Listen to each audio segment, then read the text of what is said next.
So together this evening so that we could review Sefer Bamidbar, because it turns out that Sefer Bamidbar is an extremely important introduction to Devarim and to the elements, of course, that relate directly from Devarim every year to Tisha B'Av.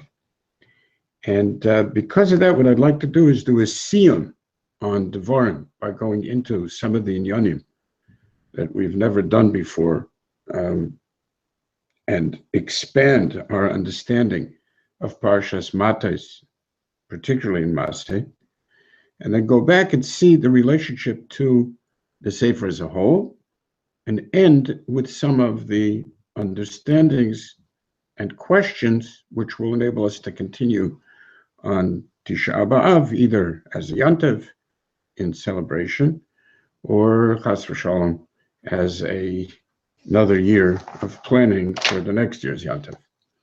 So before I begin, I just would like to once again review with you what we've spoken about on numerous occasions, which is the very, very unusual way that the Torah structures Bamidbar such that it touches again and again on the same issues in somehow a staccato kind of fashion. It doesn't complete something.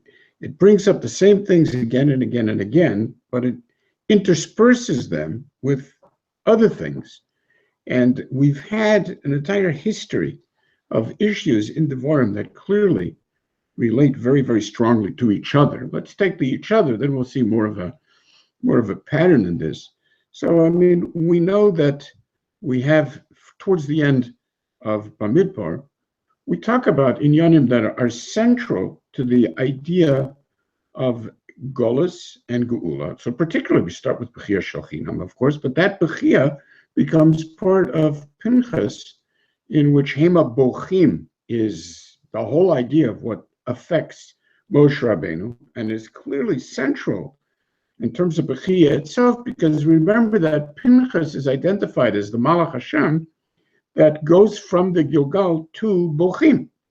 And that's where they create the actual town of Bochim, which comes because of the violation of the Ratzon Hashem in making treaties with the Yoshvei Haaretz.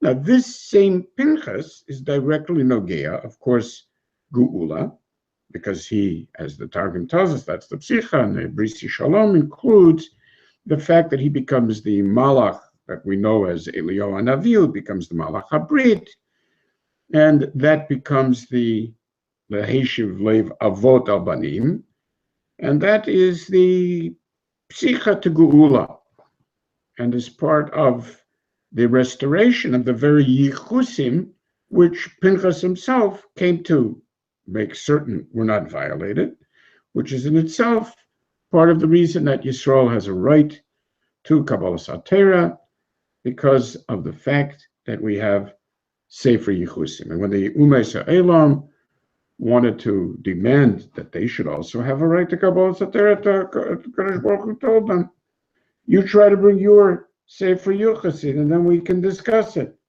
And that, of course, is exactly what the Umeis HaElam do not have, and that's the Sepharim.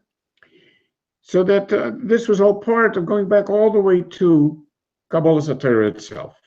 Now, this, of course, Bechia, came within the context of our introduction to the idea of Lashon Hara. Now, that Lashon Hara is somehow confused with Atem Bechita Bechia Shachinam, together with the Onesh of the Gemara Din, as the Gemara tells us, and Erechin was on Lashon Hara, and that was the essence of a Bechia L'Deiros that became the Makor of the Churban Rishon, the Makor of the Churban Sheni, and for everything that we identified with Tisha B'Av is that two things, that Bechia Shachina and that aspect of Lashon Hara itself. Now, strangely enough, that Lashon becomes then involved in Parshas Matos in a strange way, and of course you'll note that Pinchas is also presented in that very much staccato fashion, in which first we hear about Pinchas, then we get to Yechusim, the Yichusim that have to do with Pinchas, and then we have to do with Yerusha, and then after Yerusha, we go to the Benot of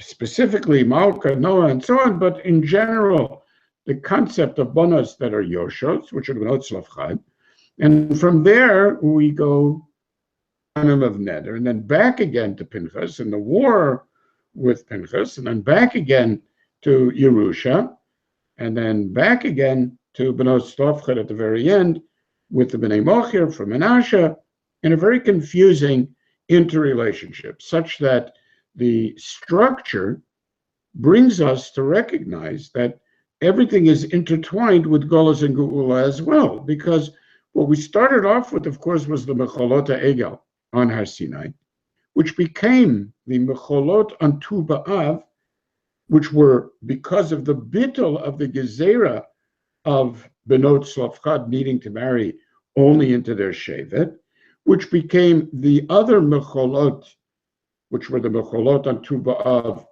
because of Shevet Binyamin, who were also Hutter to be Ba'el, the other Shvatim, and that was also done through picking the girls that were dancing, which relates to the Yom Kippurim, which was the Tikkun Mecholot Egel, because that's the other time that we do the same dance that was done on Tu B'Av for the celebration of the coming back in of Benot Slavchad and Benot Binyamin, which become the Mecholot in Gan Eden, which relates specifically to the idea on Yom Kippurim of Afachta Mispedi, which is the Hesped of Tisha B'Av, Limachol Li, which of course has the double meaning of Mechila as well, such that Hesped turns into both Mechila. And this becomes the problem in the Dorim of Yiftach, which becomes the Haftorah, because of the fact that Yiftach wouldn't find the Petach to Neder, which is fundamentally part of the idea being Av Lebito, strangely enough. Of course, that's the story of Yiftach, which is the destruction of Pinchas for a couple of centuries, because he didn't want to go to Yiftach to make that Petach of the Neder. And that relates directly to the 4 Tanios, which now all of the friends of Yiftach's daughter go in order to be metanot 4 times a year, which become those Arba Ta'aniyot.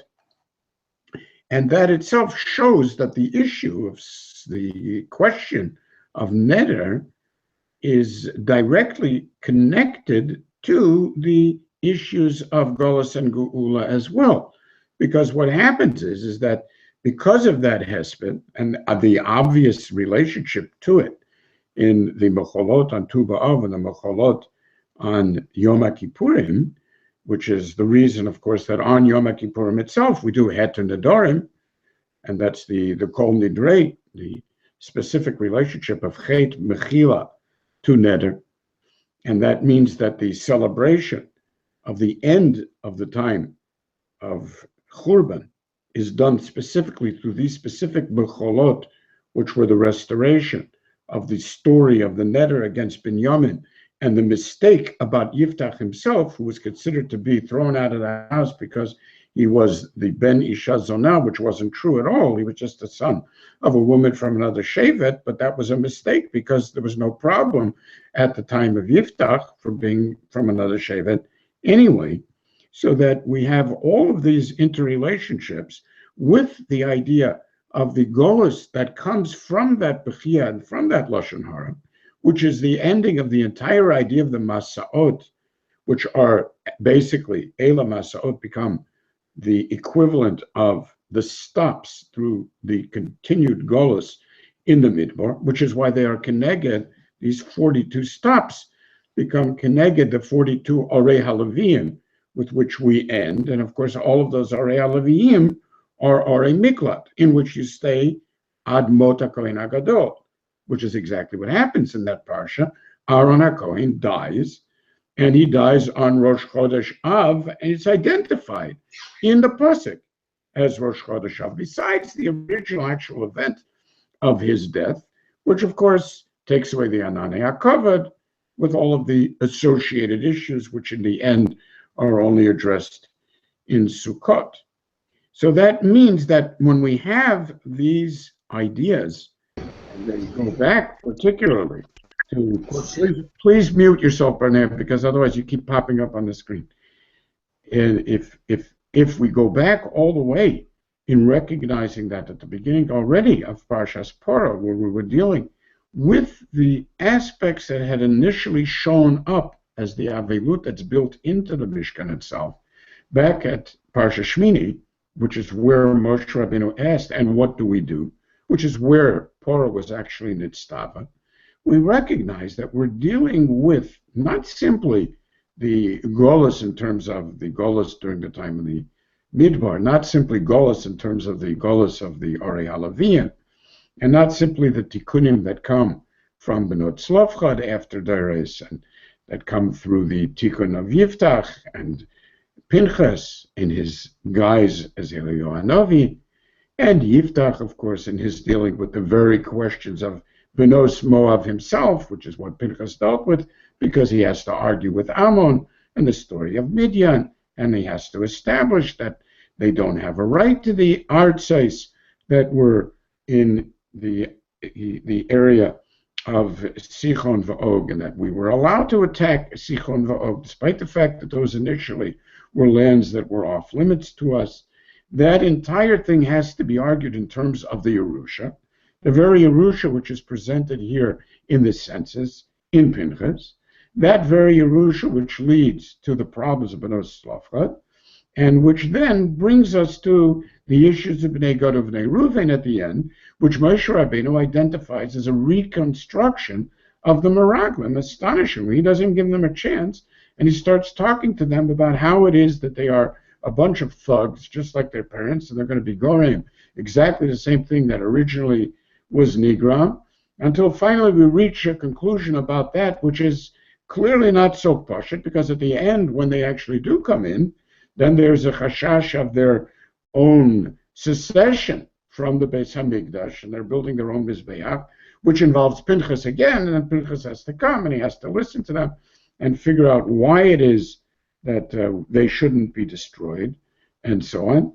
And this, all of this becomes part of the coming into Eretz Yisrael in terms of the Arei Miklat, in terms of taking responsibility for the idea of Ritzicha, and all of the associated issues, such that we have the zikaron that are put with Bnei Yisrael, lifnai v'lifnim, crazy situation, with the Milchemes Midian, the particular kapora that was given by those few soldiers, we had 1,000 people that went, they are mitchaper. That kapora is put into the Beis Hamikdash zikaron l'Bnei Yisrael, which is not even, it was gold. You're not even supposed to have gold, as in the Beis Hamikdash, and it's their zikaron l'Bnei Yisrael, specifically anything that comes with the zikaron has a din of l'fnai v'lifnim.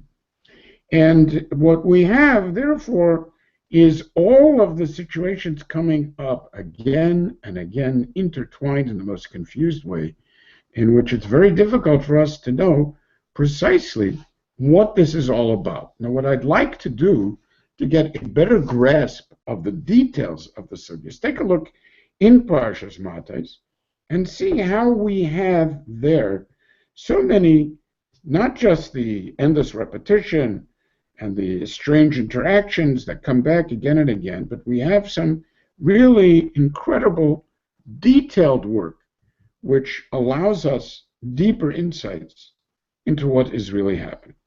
So there appears to be at the beginning a lot of discussion back and forth in which people are talking past each other. And everybody is familiar with the fact that Bnei Gad of Bnei Reuven had in the conversation with Moshe Rabbeinu the fact that they put their mikneh first, and Moshe Rabbeinu was upset and talked to them about why don't you make the yikr and the tafel. Now, if we take a look at the beginning of the sugya, we will see that the word mikneh is in fact the key to understanding the entire idea. So if we start at the beginning of the Bnei Gad of Bnei Reuven, we have mikneh rav, haya livnei Reuven v'livnei Gad, adsum ma'od, vayiru et eretz Yazer v'et eretz Gilad v'nei ha'makom makom mikneh. Ha'aretz asher hika Hashem lifnei adat Yisrael, eretz mikneh, v'la avadecha mikneh they say to Moshe. So perhaps the fact that we have Mikna makes us Roy to be in this place. And therefore, what they say is, now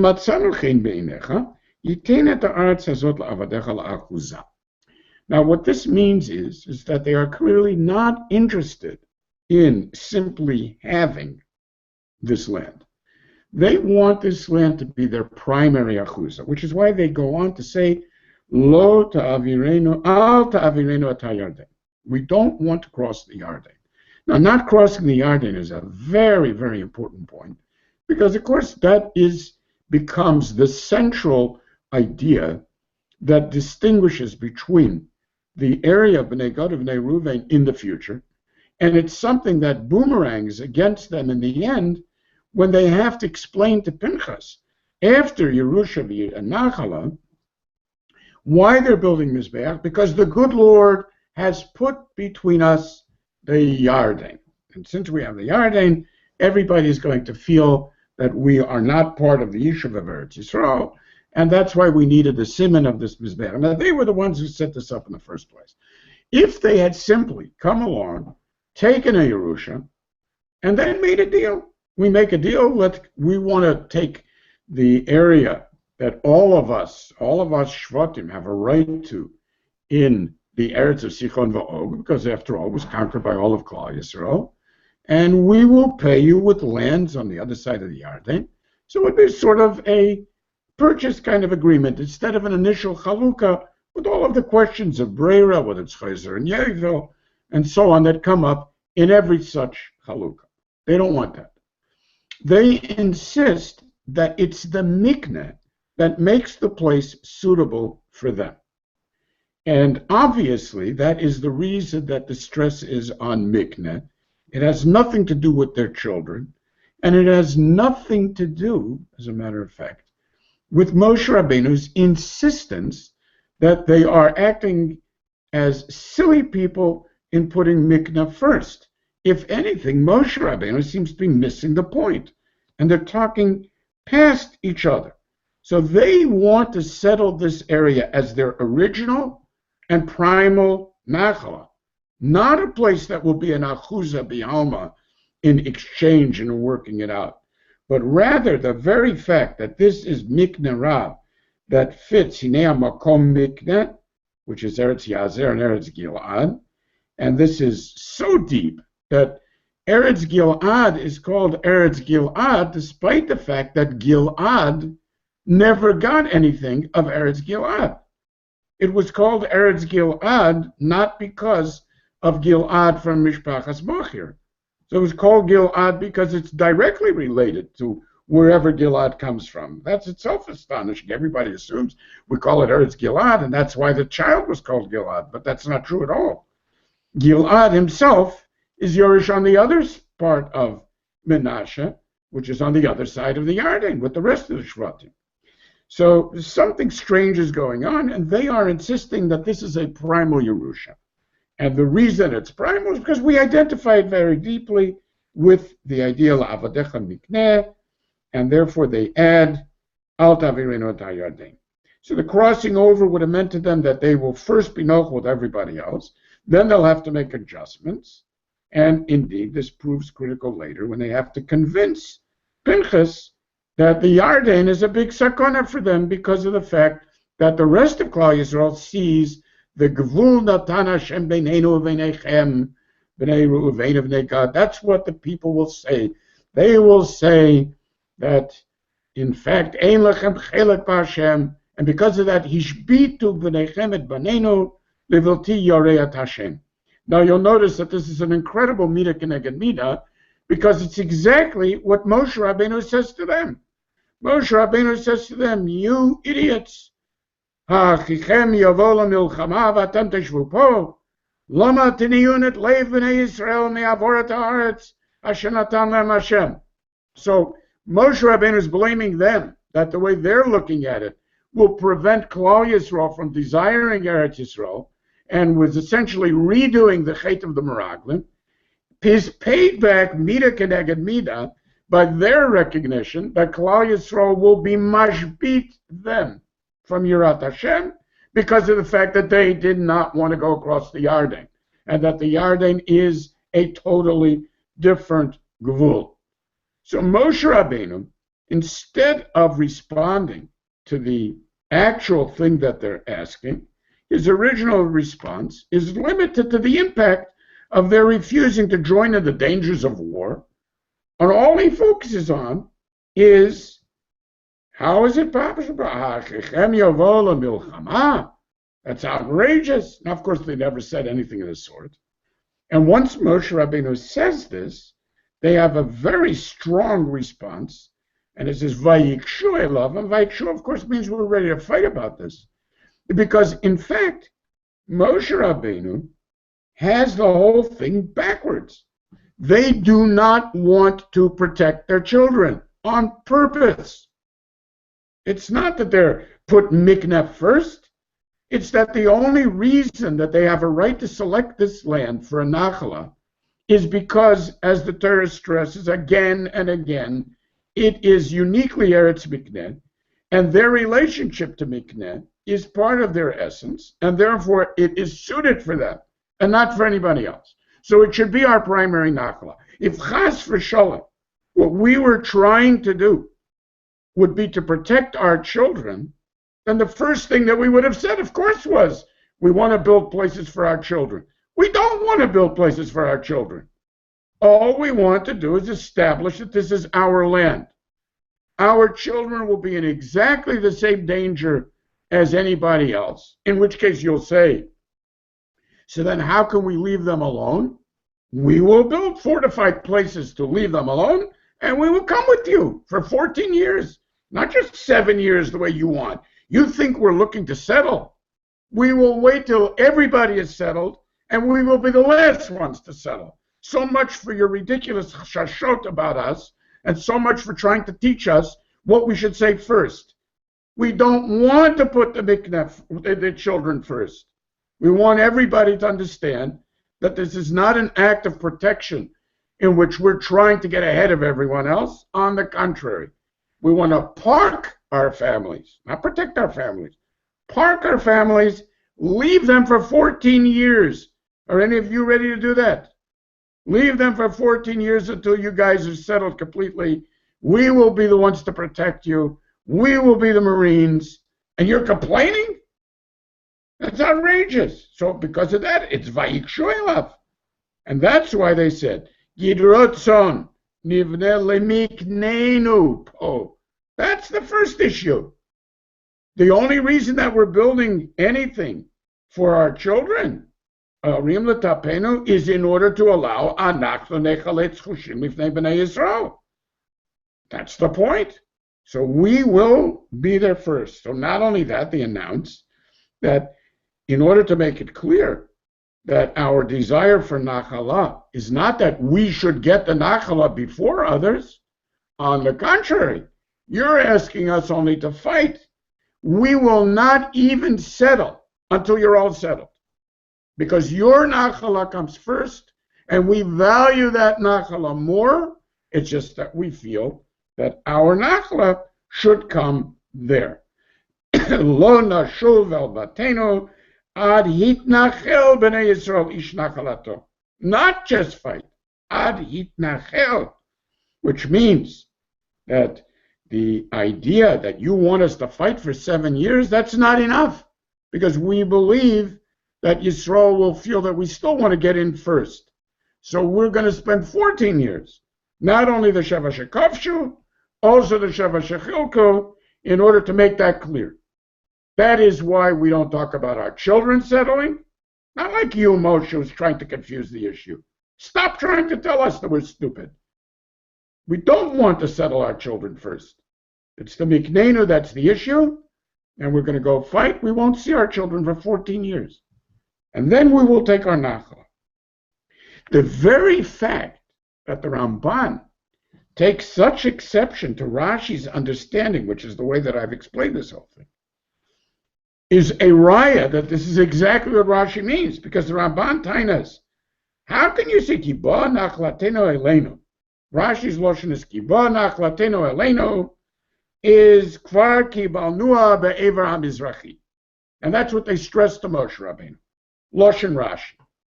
Says the Ramban, Ve'eno Hagun, Shi'adabru Kein Lifnei Moshe. How could they say that to Moshe? Moshe is telling them that he objects to this whole thing and that he doesn't see it as their primal nachala. And they go right back and ignore exactly what he says. And they say, no, we've already gotten our nachala. Says the Ramban, how can they say that? It's not the Adam. It's B'ritzono Adavar Tolui. Isn't it Tolui on Moshe Rabbeinu? Moshe Rabbeinu is not accepting this. V'lo kiblua ad shitnenu lahem. So they can't say we already got it. How can they say we already got it? So you see, so he understands that they're asking Moshe Rabbeinu, lo tanchilu atem l'ma'et nachlatam beretz hatova shelahem, because the nachla ru'uya lanu, because it's Eretz Mikneh, we have a lot of Mikneh, Mishar Shvatim, v'derech bakasha, lo derech meriva, and so on and so forth. But you see clearly that he understands that the simple meaning, which is the way Rashi is explaining it, is that indeed there's a fundamental difference in Moshe Rabbeinu's continued assertion that they can have it as an achuza, and their assertion that no, it's our primary nachala, and that we already have it in our hands when we go in. We will not cross the Yarden without this being understood as a nachla, which is the full equivalent to us of Eretz Yisrael. So Moshe, indeed, insists that all that is necessary, he doesn't want to talk about that. He just wants to say that, look, you don't need to spend 14 years. We need to see that the war is prosecuted and completed, and that's why he uses the word horishu. Horishu means clearing out the locals, as the Targum makes clear, as Rashi makes clear. It doesn't mean to take possession of, to become the Yorshin, and that only then the land will be given to them, and it will be given to them as an achuza, he says, not as the word nachala, and that it's dependent, he says, on Klal Yisrael's opinion about this, because you have to be nikiyin, they have to be satisfied with your performance. Instead of making an issue out of the difference in their positions, he turns it into focus on the act. As long as you act out the context of the Yerusha, I'm not going to be alive anyway. You'll work it out then. So Vayomer Leah Moshe im ta'asun et hadavar hazeh. Look, let's focus on performance. Let's not focus on definitions and get all involved, okay? I say, im ta'asu et hadavar hazeh, im techaltzu lifnei Hashem lamilchama, v'avar lachem kol chalutz et hayarden, lifnei Hashem ad horishu et oivav mipanav, not like you're saying, 14 years, 7 years. And then, v'nichbesha ha'aretz lifnei Hashem, v'achar tashuvu, v'yitem nikiyim, then v'ayta ha'aretz azot lechem la'achuza. Fine. Which is not what they want. Their response to what Moshe says is also to focus on the bottom line, meaning on the performance, and they stop arguing with him until he presents them to Bnei Yisrael. So they say, look, you want to focus on the performance in Tasu? Fine. Then let us tell you, we're going to do it your way, and you have nothing to complain about, because you're focusing on performance, we're focusing on performance. Listen to the way they say it. Vayom b'nei Gad b'nei Reuven Moshe lemor, avadecha ya'asu, kasher Adoni mitzaveh.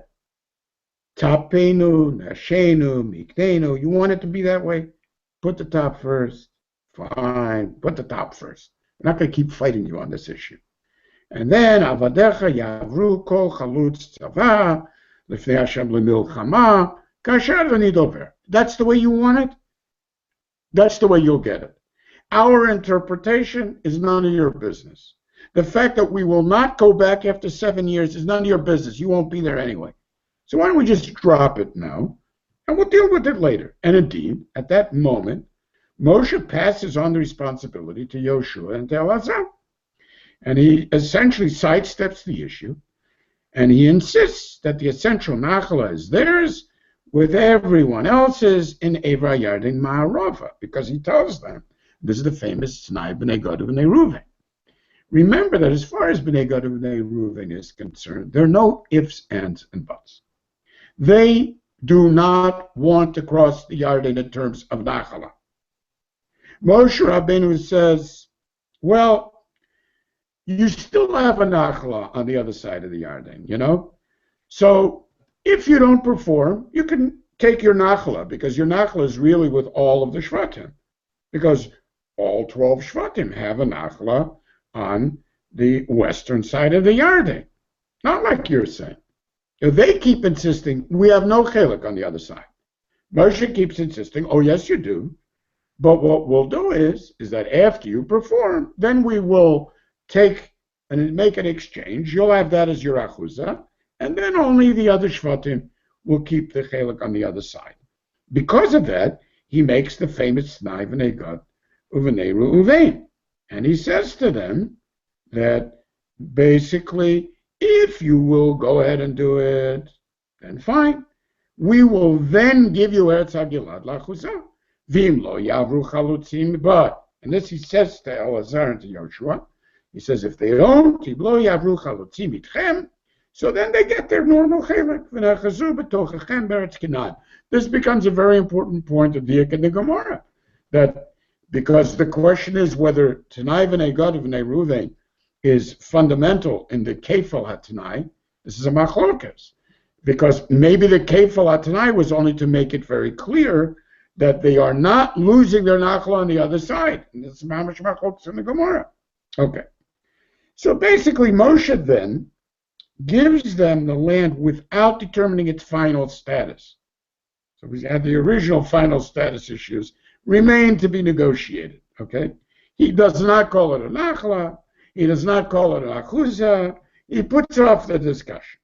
And therefore, he essentially has made it theirs, and that's what's left. At the very end of the story, Lamaisa, I mean, they will in fact enjoy the approbation of Nikiyim, Bnei Yisrael, and Yeshua is going to end up telling them, wow, you guys are wonderful. But right now, the moment that they speak to Bnei Yisrael, and Moshe Rabbeinu has finished saying what he wants to do, they turn to Bnei Yisrael in order to establish the proper context after Moshe is out of the current picture. Because if you don't understand it this way, what happens is that the parsha, it keeps running around in circles. They say what they say. Moshe says what he says. They repeat what Moshe says. Then Moshe says it to Yoshua. Then they repeat it to them. And then they repeat it again as a Tanai. And then they repeat it again. It's a constant repetition. But if we understand it this way, every supposed repetition is a new statement, particularly this ending statement, in which it says, Vayanu b'nei Gad u'b'nei Reuven lemor. Now, Vayanu always means a proclamation. And that's the Anita v'Amarta. There was a very important proclamation being made over here. And that is, they repeat, as if Moshe Rabbeinu never said a word. They repeat. First they say, okay, we're going to do it this way. Right? They say, Kein na'aseh. But then they add, Nachnu na'avor chalutzim lifnei Hashem, the Eretz Canaan, v'itanu achuzat nachalatenu me'ever hayarden. So we're only crossing over if you're ready to agree that what you're calling an achuzah is our nachala. There's no ifs, ands, and buts. We are going to do this. And it's understood that we're going to do this. And in fact, Moshe Rabbeinu tells them, Udu'u chatatchem. This is not like an option. If you want to get there, then you can do this. If you want to just go along with everybody else, it's not an option. You are in big trouble if you don't do this. They say, look, we are going to do this. As far as we're concerned, it's done. And we have our nachala, and you've got to understand it on that basis. And so, Vayiten lehem Moshe livnei Gad uvnei Reuven, ulechatzi shevet Menashe ben Yosef, et mamlechet Sichon melech Amori, ve'et mamlechet Og melech Habashan, haaretz le'area begvulot, area aretz saviv, without saying on what basis he's giving it to them. He just says he gives it to them. Now, after Bnei Gad and Bnei Reuven are satisfied for the moment, they build the cities. Then, only then, we deal for the first time with Chatzi Shevet Menashe, and we haven't heard from them. And that's Vayelchu Bnei Machir ben Menashe Gilada, Vayilagda, and Vayorshid Amori Asher Ba. So then, at that point, Vayiten Moshe et Gilad, Machir ben Menashe. Now, there was never any taina for ben Menashe that this is his land. This is not his achuzas nachala. He didn't make the Tanai initially with Bnei Gad and Bnei Reuven. And Moshe Rabbeinu gives it to him as a result of his actually capturing it personally. And this is to be the tikkun of the remaining mess of unclarity that claimed Al Tavirenu et Hayarden. This is the way we understood it, which is for Menashe to take on both sides, which is the only chibur that we have. And this is part of the Yosef reality. The only chibur that we have between the Mizrach and Marav of the Yarden is Menashe. So that if you look at Eretz Yisrael in a map of the Shvatim, you see the entire midsection of the country stretching from the Mediterranean, past the Yarden, all the way through Ever HaYarden, is all Menashe. Such that the Chatzi Shevet Menashe, this is so important that Chazal tell us that when the bracha of Yosef is Benot Sa'ada Alei Shur, the meaning of Alei Shur is that there was a wall. And what is that wall? That wall is the Yarden that separates between the two sides of Eretz Yisrael. And your daughter is Yosef, a reference to Benot Salafchat. The Banot will be Olot Alei Shur, on both sides of the Yarden. So that means that the story of Benot Salafchat itself is a story within a story of Chatzi Shevet Menashe becoming, so to speak, the screw that goes through from one side all the way to the other, and is mechaber both elements of Eretz Yisrael. And in this story is the story of Benot Salafchat themselves. Now, this is these are, I mean, beautiful, because Mochir ben Menashe, remember, was born on Yaakov Avinu, it says. So that means that the bracha Benot Sa'ada Alei Shur, together with Mochir, this comes directly from Yaakov Avinu, who was present at the birth and was active at the birth, which is amazing. And that's the entire piece is brought in the Medrash in detail about how it goes all the way back to the story of Yaakov Avinu. And this is where we get the 10 chalokim of Menashe, despite the fact there was only one family in Menashe. It was only Mochir. And we get, nonetheless, through Benot Salafchat, because of all of the extra chalokim, because they had his chelek, and they had the chelek of his brother, and he had the chelek of the Bechorah, and there were Yorish and other ones. It becomes a complete expansion of Menashe double. So Benot Sa'ada Alei Shur, says the Medrash Rabbah, is Zeh HaYarden. Moshe Rabbeinu became mamish, the boundary, the shur. Al Ta'avor et HaYarden Hazeh. And that's exactly what they said. Al Ta'virenu et HaYarden. And the most amazing thing, which is the craziest anomaly in the whole story, is that a childless child of Yehuda takes on his mother's family name in the middle of all of these worries about Mishpachas Ha'em and being Mesi V'Nachala from Shevet L'Shevet, and that is when Yoyer ben Menashe goes, and he goes and he is Vayalakadet Chavotehem, and he calls it Chavot Yair, and then Novach goes and he turns the name of Knat and Benotea into Novach. It turns out that this is not a child of Menashe. He's a child of Yehuda, basically, which is unbelievable. He doesn't belong here at all, except that he took the name of his mother, who had married into Menashe, which is absolutely amazing because everything over here seems to be the exact opposite, no? So Yair ben Menashe, says the Ramban, Ha'isha zeh yityaches al mishpachat imo, bavur shelakach achuzato imahem, כי בדברי הימים מפורש שהוא בן חצרון, בן פרץ, בן יהודה, and Imo was Bat Machir ben Menashe. Now that's unbelievable because they're making this big fuss about the Hasavas HaNachala, and over here is a boy who is taking on his mother's name, pretending to relate to the Mishpacha of Yehuda, but he can't really relate to the Mishpacha of Yehuda because we know Mishpachas Amos are considered to be Mishpacha. Mishpachotam lebeit avotam. So how is this possible? The whole thing is utterly crazy.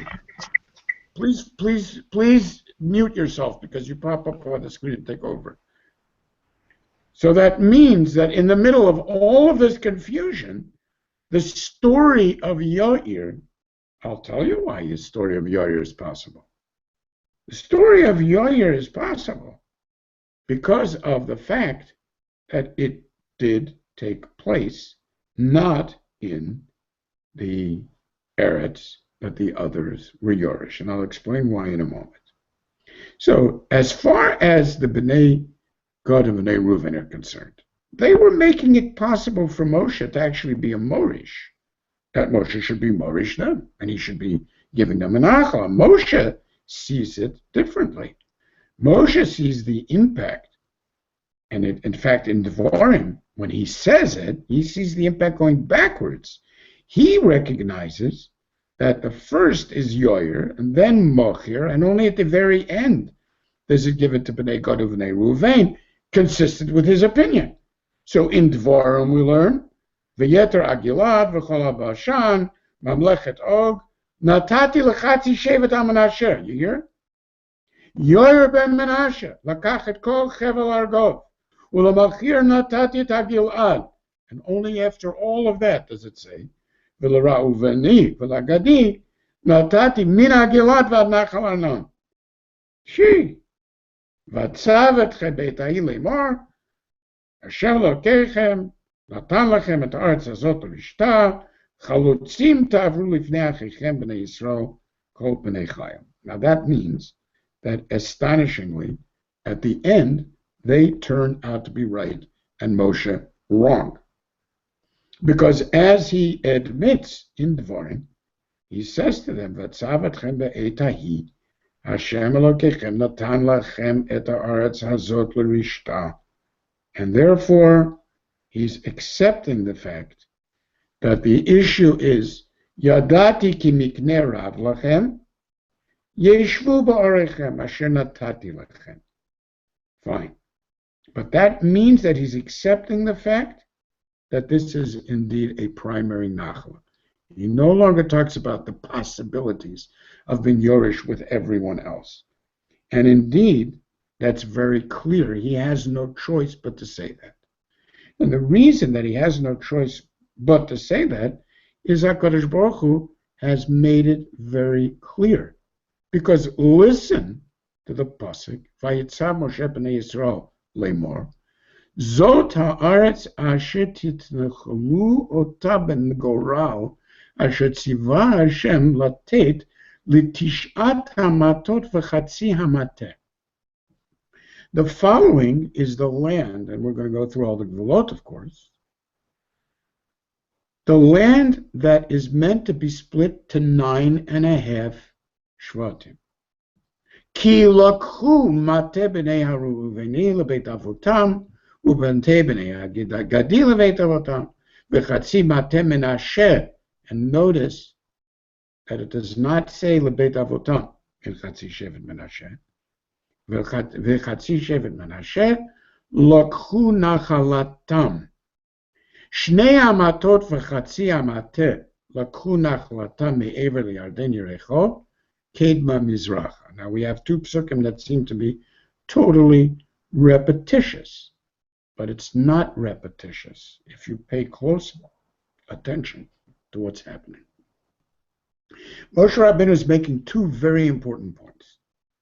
One point is, indeed, the fact that there are a nachala that they have in the eastern side, and therefore not taking the western side. That's one point. But the other very important point is the goral is provided to only 9.5 shvatim. And the reason that the goral is provided to only 9.5 shvatim is because of the fact that the others took lakhu without a goral. The difference, it's 21 hours. The difference in the Yerusha between taking on your own and being given as a goral is the difference between Ever HaYarden Mizracha and Ever HaYarden Ma'arava. And because of that, he requires a separate pasuk to distinguish between this is Asher Titnachalu B'Goral L'Tish'a Matot V'Chatzi Amateh. Doesn't matter what their names are. That's not the point. The point is Shnei Amatot V'Chatzi Amateh. Lokhu Nachalatam. That's one issue. We've only got 9.5 left.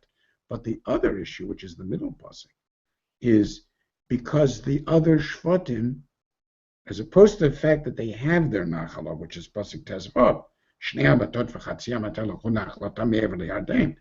But as opposed to that pasuk, the pasuk before says that since the goral can only be applied to those who didn't take, because a goral means I give. And it's the opposite of choosing your own territory, which is you take. So therefore, the goral applies to Eretz Canaan. Ki lakhu mateh b'nei Reuven levet avotam. They lakhu nachalatam. They took it. And since they took it, they don't have any goral. And it could be because of this. They were the first to be golah, because the land was not given to them by HaKadosh Baruch Hu. They chose it themselves. And this is what Moshe Rabbeinu was fighting about. Don't choose it yourself. Make a deal afterwards. It can't be your nachla if you choose it yourself. A nachla is meant to be something primal, not something that comes because right now you have mikneh, and you want mikneh, and you so identify with your mikneh. How do you know that that's the essential? How about when there isn't any more mikneh? And when you're using tractors for farming, how about then? You're still going to need that area because it's a land of mikneh? And indeed, once Moshe Rabbeinu hears that the tzivui is in terms of goral only for 9.5 shvatim, he says openly to all of Klal Yisrael, HaKadosh Baruch Hu gave, let them take that land. So they took it.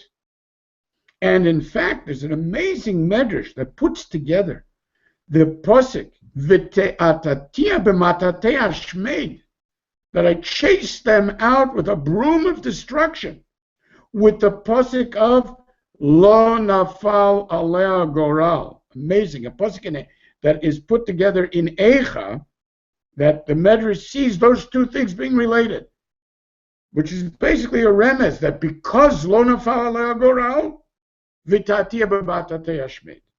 So there's something innately different. And that's what the Gemara in Erechim says. Misha Golu, Shevet Ruvain, V'Shevet Gad, V'Chatzi Shevet Menashe, Batlu Ayovlot. That was the beginning of the end. So the first thing to fall away was the thing that had been chosen on their own. And therefore, when they come in and say for Yoshua, the difference between those lands, Yoshua speaks out as well. Ela asher nachalu b'nei Yisrael b'Eretz Canaan, asher nachalu otam Elazar Kohen veYoshua ben Nun, with the Roshei Avot Hamatot, b'goral nachalatam, kasher tziva Hashem b'yad Moshe, l'tish'at hamatot v'chatzi hamateh. Ki natan Moshe nachalat shnei hamatot v'chatzi hamateh me'ever le'Yarden, and that's it. Whew. So then, until finally at the very end we get back to Bnei Machir, who are complaining. And how are they complaining? Why do we wait until now? Why didn't we immediately respond after the story of Benot Tzlafchad? Well, that's because we weren't carefully listening to what they said to Moshe. They don't say to Moshe, gosh, what's going to happen if the property of Benot Tzlafchad goes to anybody else? No, they didn't complain. Why didn't they complain? For the same reason they didn't complain about Yoyer ben Menashe. Because there was no din of Beit Avotam anyway. The first time that we heard that it's essential to maintain a relationship to a Nachala is where the Goral was introduced.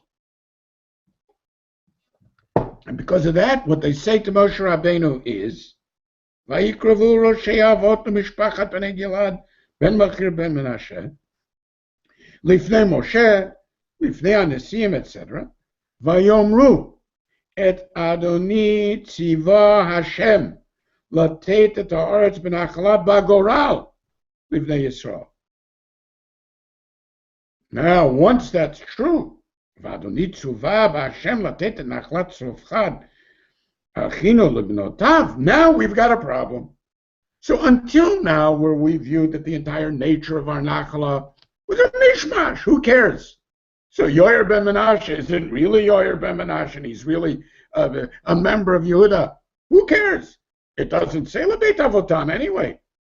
But all of a sudden you're telling us that we're supposed to be the Boreg, that is Bechaber, the Tutstadim of Eretz Yisrael, and that the other half of Menashe is Bagoral, and that Benot Olot Alei Shor is that Chibur.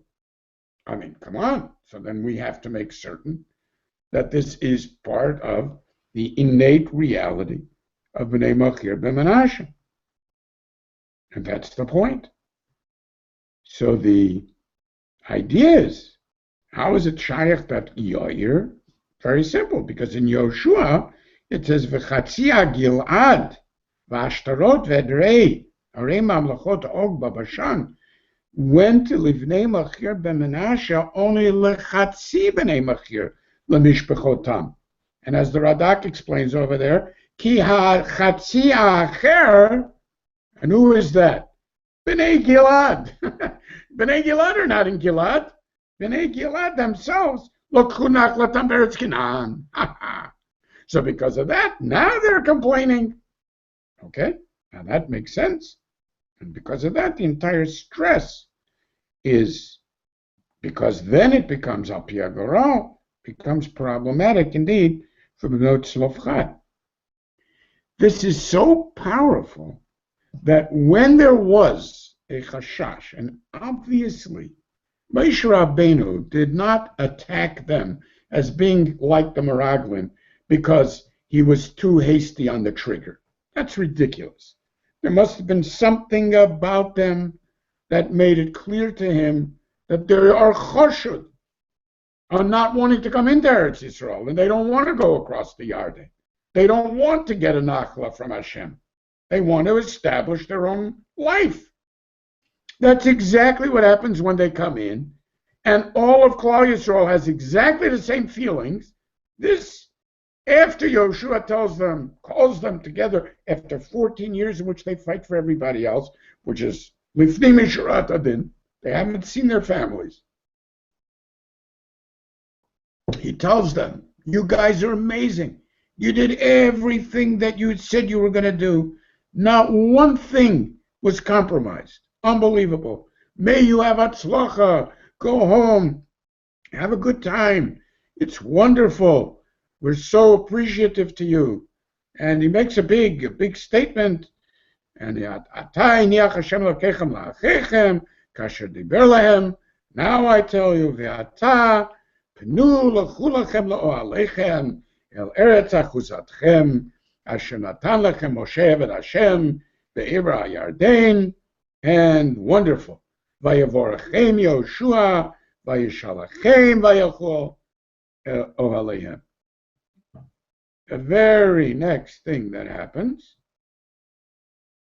is they build this Mizbeach.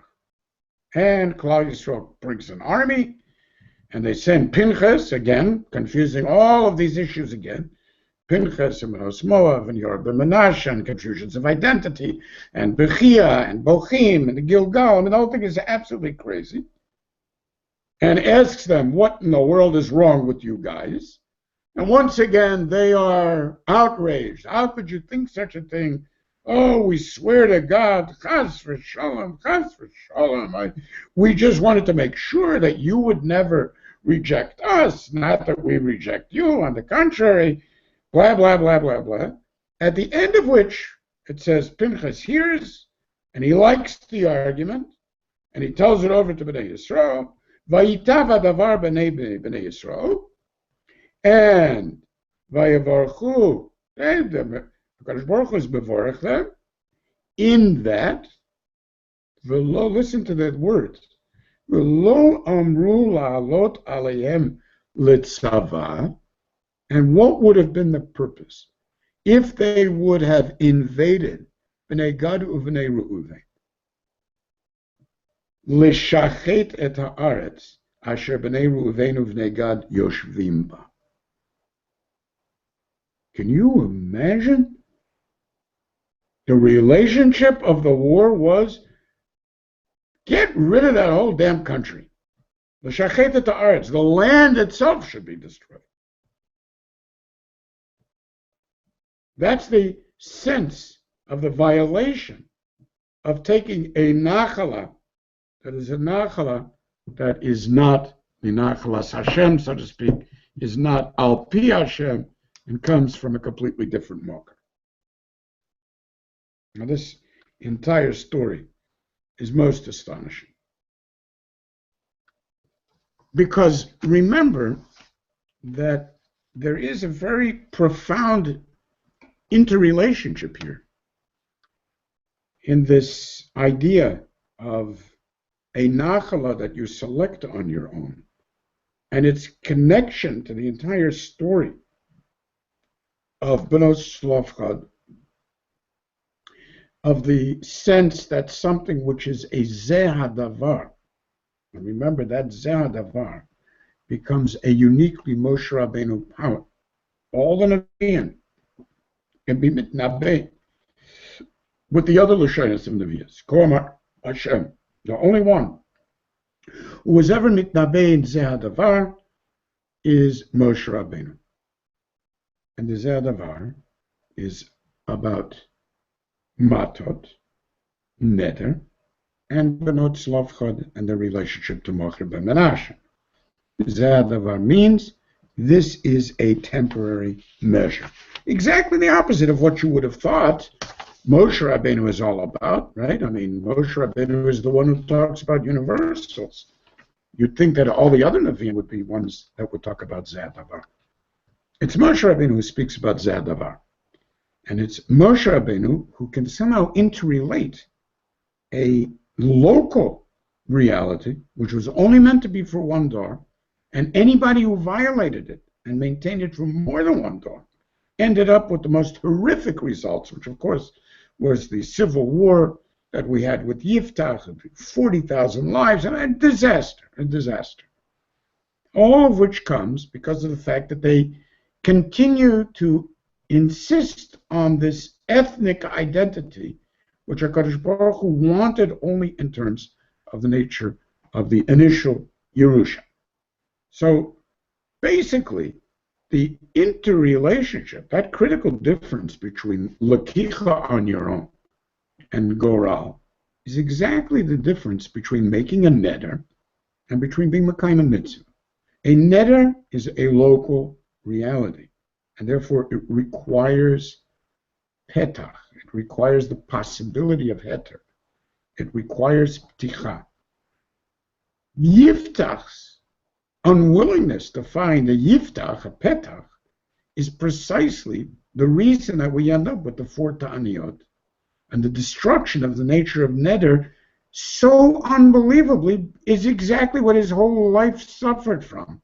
His rejection from his brothers because they refused to accept that zeh hadavar meant that his mother was perfectly acceptable in their family and that he was not a ben isha zona. And it's the difference between zeh hadavar and mistaking universals. It's the difference between, remarkably, this is the Hagdoma of the Rabbeinu Bachya to the entire parsha, is to show the interrelationship of having Yira from HaKadosh Baruch Hu and Yira from the Melech. And that becomes the pasuk that he uses, Yireat Hashem b'ni v'melech, v'im shonim al titarev. Strange pasuk, as if we need Shlomo HaMelech's Chachma to tell us. The same way that you have Yiras Hashem, you have to learn that that Yira has to be applied to Melech, even though you're not around the Melech. So too with HaKadosh Baruch Hu, you don't see him, but you have Yira from him. All kinds of talk, which sounds very simple.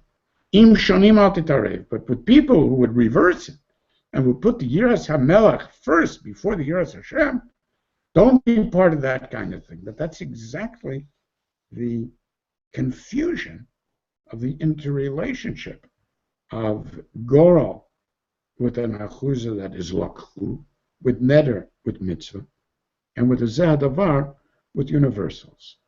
So basically, when we have an artificial locality, which anything that has to do with that, and that's becomes now the amazing failure in the Knesset La'aretz, we have that same Bechia, and that Bechia is the breakdown of being the unwillingness for the continued assertion of what we are, is unbelievably the failure of Pinchas himself, which begins just with his failure of how it is that he's going to deal with Yiftach, and he doesn't pursue the Neder, but is the most horrific, according to the Medrash in the Tanit Ve'Eliyahu. I mean, it's just absolutely horrifying, in which he is blamed for everything that went wrong.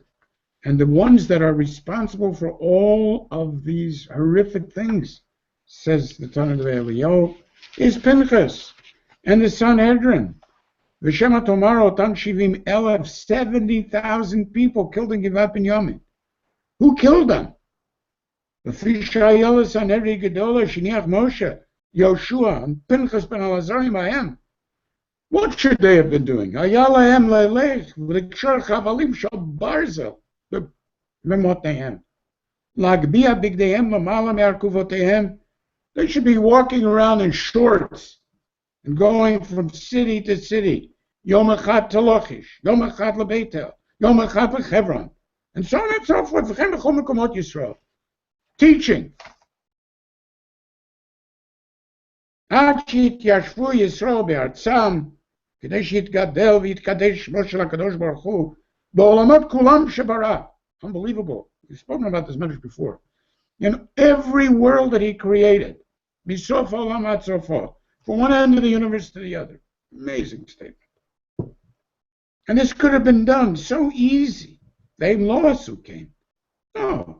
אלא כשנכנסו לארצם, כל אחד ואחד מהם נכנס לתוך שלו, נכנס לכרמו, ביינו, לשדהו. אומרים שלום עליך נפשי. What do we need all of this tircha for?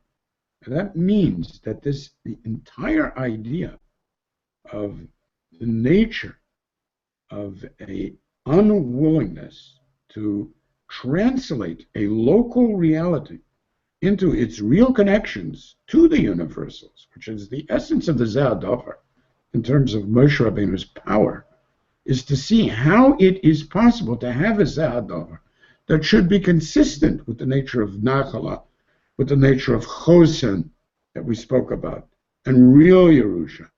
And instead, what comes out is the kind of thing that we have today, which is exactly what they thought B'nai Gad and B'nai Reuven were doing. You wanted to take your own Nachala, the next thing you're going to do is decide to have your own Beis HaMikdash, to have your own Boma, to have your own Mizbeach. Because after all, it's basically, if you think about it, every single thing is anal. It's just control. Por is literally anal. What happened in Peretz Be'uza, Al Iskei Shalo, the Gemara says, is literally anal. The attack on the man was literally anal. We need to go to the bathroom. What kind of business is this? This idea of being able to keep things under your local control is so incredibly childish and so unbelievably primitive that it's exactly the situation that we have today with the ethnicity of the Yiddishkeit ethnicity, the Hamishkeit ethnicity, the little Bama all of your own, such that even if something looks like the Beis HaMikdash, it would still be Oda Am Mizavchim al Abamot. So the relaxation, and it's an unbelievable thing that happened in the week. It's shocking. In the week in which we are given as part of the K'nisa La'aretz, the understanding of the nature of the Ari Miklat, is the nature of unfailing attentiveness, of never being able to say, oh, I didn't know anybody was there. In that very week, do you know what happened? One of these awful tragedies where somebody, it happens here, unfortunately, 2 or 3 times a week, somebody leaves a child in a car to die in the heat, and in a half an hour they're dead. Oh, I forgot the baby. Well, there is no more baby.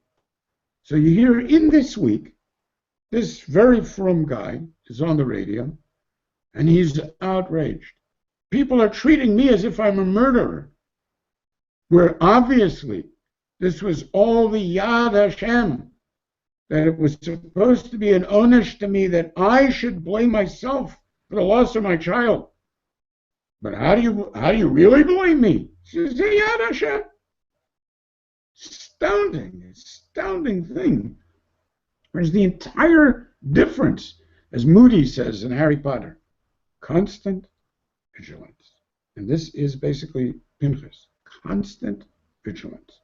There's no such thing as a let up where we can forget about the important things in life and leave children to die in cars and to just move into the little areas that are comfortable for us. The Gora, which is Al Pi Hashem, that's Al Pi Hashem Yachanu, Al Pi Hashem Yisol. The Goral is the remover of agendas. The Goral is the remover of Nedorim. The Goral is what moves the Mechilas of the ego into Mechila itself. The translation of the purely local into the Chosen that allows the essence of Malchus. And all of this essentially means that the interrelationship that we have in this Sefer of the inyanim of the local with the universal, and the way in which every failure in those things and every search for avoiding the Torah Chaderach, whether it's in terms of the Miseinanim, whether it's in terms of control of the man, the desire for feeling comfortable, whether that's in terms of Kivrot HaTava, the original Slav, the very fact that we talk about in Eile Masa'e, and Eile, there's no Vav. Eile Masa'e means we go back and start at the beginning. A description of what it took to get us out of Mitzrayim, where Mitzrayim are Mikaberim, and what it meant to be standing in front of Piachirot.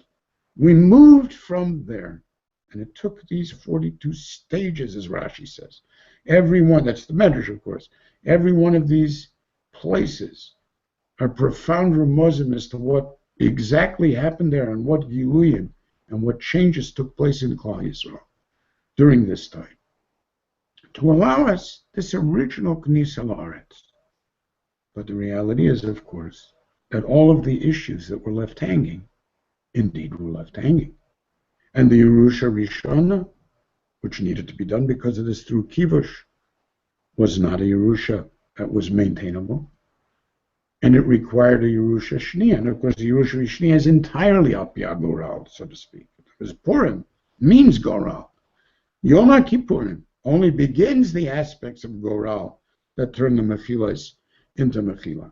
The Yerusha itself was partially done through Goral. Basically, we always understood that the idea of Bamidbar is that it is the Chumash of Havdalah, connected the fourth mention of Or Vayavdel. But we thought that it was the Havdalah of Yotzei Mitzrayim to Nichnasim La'aretz. What we missed was that Bamidbar is the primal Sefer of Havdalah of Golus and Geula. It's true, of course, it's the version of Mitzrayim to Eretz Yisrael, but that's because Mitzrayim to Avram Avinu became the paradigm of Ema Chashecha Gedola Nofelet. Ba'aretz lo lahem 400 shana, but it incorporated, as the Medrash says, every aspect of Golus. And in the same way, the steps that are defined are steps that we go through on every level of the Havdalah between Yotzim Migolus and Nichnasim Legeula. Whether it's in terms of the Beis HaMikdash HaRishon, the Beis HaMikdash HaSheni, the Beis HaMikdash HaShlishi, whether it's in terms of the Golus of Mitzrayim, vis-a-vis Avram Avinu's bris, or whether it's in terms of the Golus of the years, the 40 years Bamidbar, which becomes the Midbar HaAmim, a reference to the Golus that took up all of Yisrael's vast history of wandering, or whether it's even in terms of the original Golus from Gan Eden, which is addressed here as well, directly, in terms of the Nochash, and in terms of Porah Aduma, in terms of the Tikkun of Misa, and the death of the Kohen HaGadol, the ultimate Kohen HaGadol. All of these things mean that we are provided a vision of a journey from Golus to Geula on multiple levels in the Chumash of Havdalah. And we need to understand what those levels say to us about our current situation and how it is that the ending of Bamidbar in this fashion and the stress on the problem of the Zeh HaDavar with which it ends, that turns into Eila HaDavarim, which is the exact opposite of Zeh HaDavar, and the contrast between them, and the understanding of Moshe Rabbeinu's development, all of that has got to be a most wonderful beginning for an understanding of our failures and the failures of those Arba Ta'aniyot to move us in any direction. And we need to understand that the biggest difference between the Ashrei Adam Mefache Tamid and the relationship of all of the events here, of choosing your own land, doing it your own way, making certain that it's all comfortable to you, with all of the aspects that came from that in terms of Bechia, in terms of the sentimentality with which we ended the biggest danger last year when we discussed the aspects of Tisha B'Av. All of those things provide for us a petach to understanding the nature of Tisha B'Av itself. So I want to use this shir as not only an insight into the details of what was going on at the end of Bamidbar, which is really most astonishing. I mean, to see the detailed concern for the differences in the nature of Yerusha, to make sense of it finally, and to feel what was going on there with Bnei Gad and Bnei Reuven, why it plays such an amazing role in Knesset La'aretz in the end in Yoshua. Using that, ending here with the insight into the nature of what Bamidbar is as a Sefer of Havdalah, a primal Sefer of Havdalah, not simply the Yetziah Mitzrayim, the original Knesset La'aretz, and to use that as a wedge to begin to understand more deeply the Inyanim of Tisha B'Av, which Be'ezras Hashem we will do on Sunday. So I will leave this sort of hanging right now, and I hope to provide it to people as a sort of pre-Tisha B'Av thinking the Inyanim. The reason is because obviously we could have done all of this on Tisha B'Av, except that it's Aser. There's so many diukim, so many aspects that we really are not directly Nogea, but that will provide for us a Pesach to understand. But we won't be able to be Isaac and Torah on that level on Tisha B'Av Gufa unless we're able to celebrate it.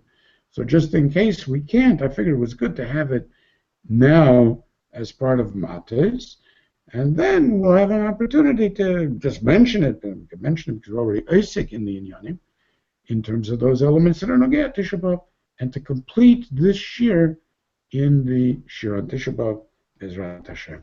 So I thank all of you who participated here in the Google Hangout, and all of those who took the time to come all the way out here to Finland to join me in person, and especially thanks to Richie.